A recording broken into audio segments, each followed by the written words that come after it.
let me suggest that as you read Job chapter 9 and 10, you look at 4 or maybe 5 facets that Job is trying to deal with in his comments in these 2 chapters. The first one is his defense against Bildad's and Eliphaz's false theology that troubles come directly from an evil life or a wicked life or an unrighteous life, and that blessings come from a righteous life.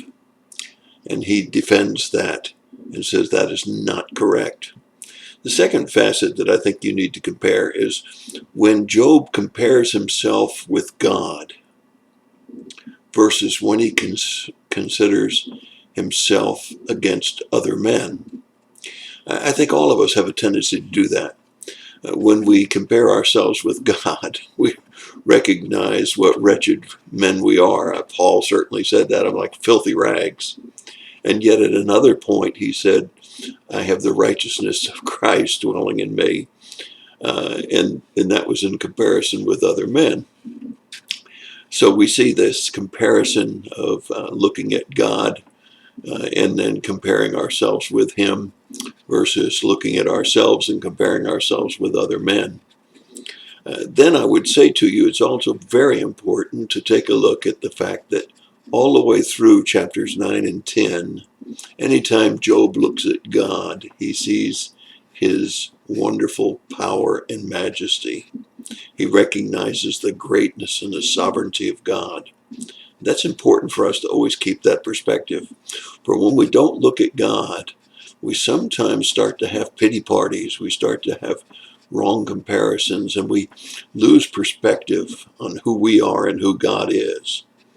And then finally, I would suggest to you that you look at the fact that Job just wants to know why.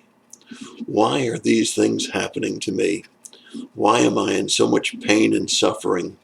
Why have I suffered such great loss? As a matter of fact, I went back and I found in the book of Job 19 verses where Job uses that question, why?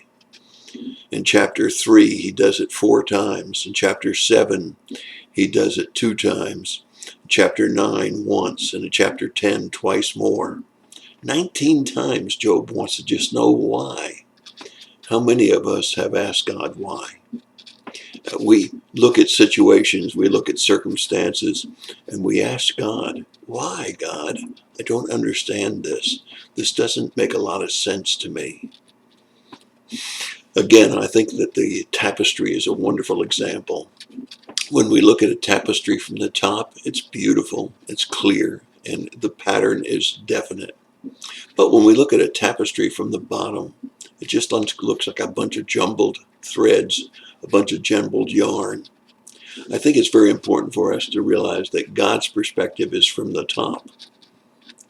Our perspective often is from the bottom. We can't understand why these threads, why these yarns are going in all different directions and don't seem to have any pattern or any plan. And yet at the top, it's very clear that God has a very definite plan. I think that when we look at Job's life, we see Job looking at the bottom of a tapestry, and all he can see is the mess. And when God looks at it, he sees that he's allowed Satan to test Job beyond what most of us could ever bear. Yes, if you read back in chapters 9 and 10, I think you're going to find how often Job sees the greatness of God, how he recognizes when he compares himself with God his sinfulness and the fact that no one can stand before God and justify himself. And at the same time, when he compares himself with other men who do not believe in God, he finds that he is quite a different person. And we should be quite a different person if God's dwelling in us. And that's my thought for the day. God bless you and have a great day.